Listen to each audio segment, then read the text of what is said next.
Hello, welcome to Science for Wednesday, April 8th. All right, so I'm going to show you what you are going to be working on.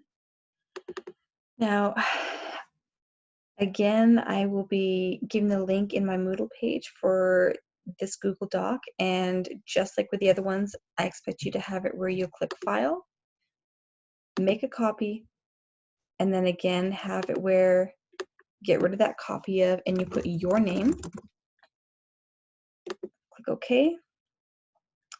And then this is the page that you are going to be editing and sharing with me when you're done. Actually, this one, the first part is your notes, and then what will happen is you will be filling in a Google form, just like last science lesson, as your homework check. All right, so before we go any further, and I'm so sorry, I completely forgot to show this to you in the last lesson, but I have this that I have put in my Moodle page as well. And this has to do with the entire immune system unit that we're looking at. So this is just a brief diagram of how when we've got bacteria that enters our body, and so we have the antigen here that can cause disease. And so we have our MHC markers. So we have our, well, that's right on the end here, but these are our macrophages. And so these are the little guys, or the bigger guys, quite frankly, in blue.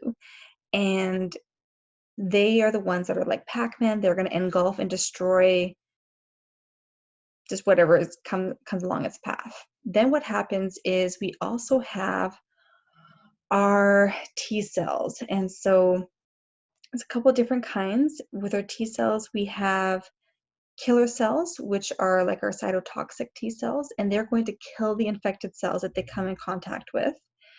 And then they also have it where sometimes there'll be a helper cell, so they might have it where they are going to be communicating, like they need backup basically.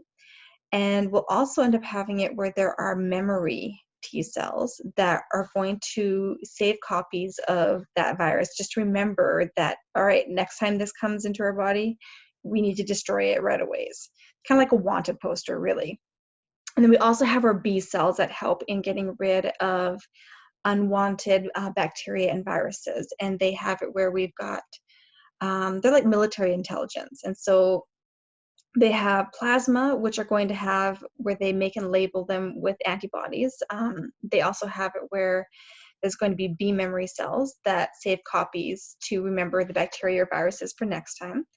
Now, I recognize that looking at just this picture, for some of you that might work really well, for others maybe not as much. And I came across this really cool comic that I think you'll quite enjoy. And even if you don't love it as much as I do, it will definitely help give you some information. So if you go through it, I'm going to put the link on my Moodle page.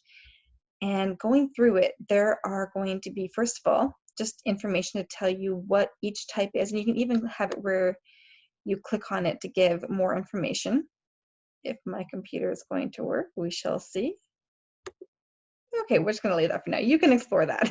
But we have the macrophages that they clean up the viruses and they call the T cells over for help.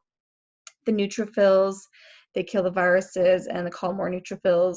The B cells, they clean up viruses, they alert other B cells. Killer T cells, they destroy infected cells with cytotoxin.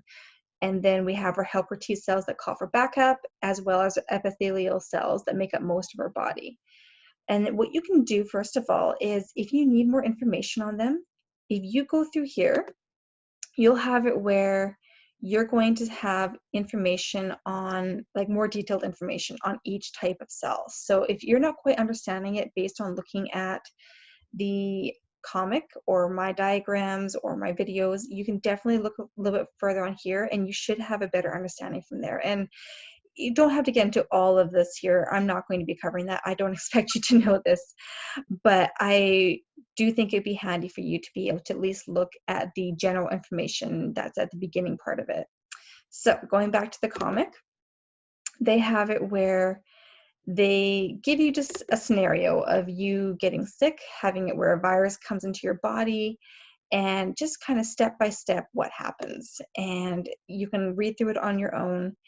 But I found that it was actually really neat to be able to read through this, and I felt like it kind of helped make it, like, obviously it's simplifying things, but it still gives you the right idea as far as what happens when a virus enters the body, and what each type of cell is, what their role is, what they do, as well as how it makes sure that at the end of it all, let's see, is it page 7 or page 8 here?